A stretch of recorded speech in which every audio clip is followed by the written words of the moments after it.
We're in the Royal Abbey Church of Saint-Denis, just a few miles from the center of Paris. This is the royal burial place of French kings and one of the most important religious centers in all of France. This is also where the Gothic style began. Saint-Denis was the passion of its greatest abbot, Suger, who was born in 1081 and became one of the most influential clerics and statesmen of his time. It was his dream to build a church where worshippers could actually feel the presence of God. And to Suger, God's presence meant light. Here in the choir of Saint-Denis, Suger brought God's light into the church.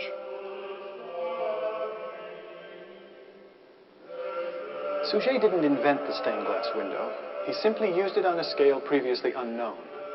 This entire area is virtually enclosed by a beautiful curtain of glass. The choir, the ambulatory passage which allowed movement around the choir, these elegant radiating chapels are all part of Suger's vision. And this unity of design and structure became the essence of Gothic architecture.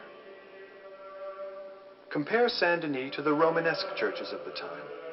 We see heavy, castle-like structures with small windows and massive walls. Next to these buildings, Suger's church, with its delicate, light, glass-filled walls, must have seemed a miracle. For as Pierre asked, how could such a building be supported by walls of glass? Well, the answer is, it couldn't. What traditionally supports a roof and ceiling are walls. In the earliest churches, these walls gradually evolved into a series of arches and load-bearing columns called piers. As wooden ceilings were replaced by more permanent, fireproof, and significantly heavier stone ceilings called vaults, the walls had to be thicker to support the increased weight and resist the outward thrust. The windows remained quite small. In later buildings, the downward weight and outward thrust of the vaulting was concentrated at a number of specific points.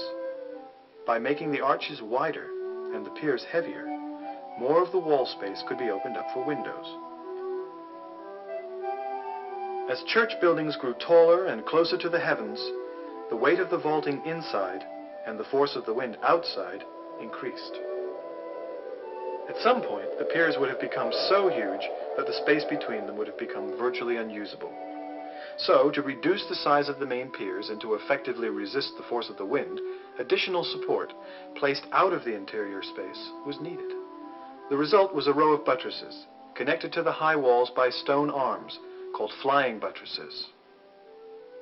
We're up among the flying buttresses at Amiens, one of the tallest cathedrals in the world. The thrust of the interior vaulting pushes against the wall high above each of the main piers. It then passes through the wall, travels across the flying buttress, and is channeled through the main buttress into the foundations below. The result of this is a wide, unobstructed aisle below me and this magnificent wall of glass behind me. Initially, Gothic builders weren't entirely sure about their new breakthrough. Chartres, one of the first of the giant cathedrals, was begun in 1194. It has massive buttresses, each weighing over 2 million pounds.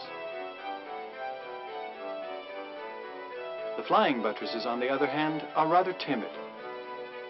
The builders of Chartres were taking no chances.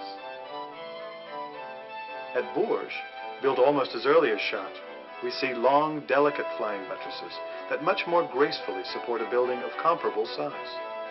Far less light is blocked by structure. Each buttress weighs only a third as much as those at Chartres, an important factor not only in the appearance of the building, but also in its cost. Moving stone from great distances, hauling it to the site, and then lifting it to these extraordinary heights meant that economy in design was essential. It was possible, however, to take that economy a little too far. In 1284, there was a collapse at the just completed cathedral at Beauvais, after the nave had reached a height of 150 feet. The transept and choir are all that remain. But for the most part, the medieval builder was extremely careful and knowledgeable. He used his own building as a model, checking each part as it was finished. An example of the builder's knowledge is to be found in the use of ornate stone pinnacles like these here at Amiens. For centuries, people thought they were merely decorative, but as it turns out, their weight helps the buttresses to do their jobs more effectively.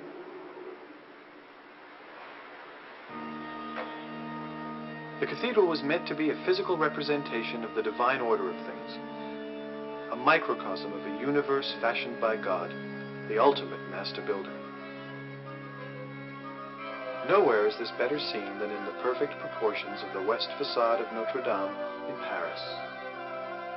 In all its magnificence, Notre Dame was a fitting symbol for an influential and flourishing city, the intellectual center of the medieval world. The order and imposing presence of this building also echoed the harmony and stability which in the 12th century began to spread throughout the entire country. By the 13th century, the alliance of a powerful monarchy working hand in glove with an equally powerful clergy had helped to bring peace, prosperity, and learning to all of France.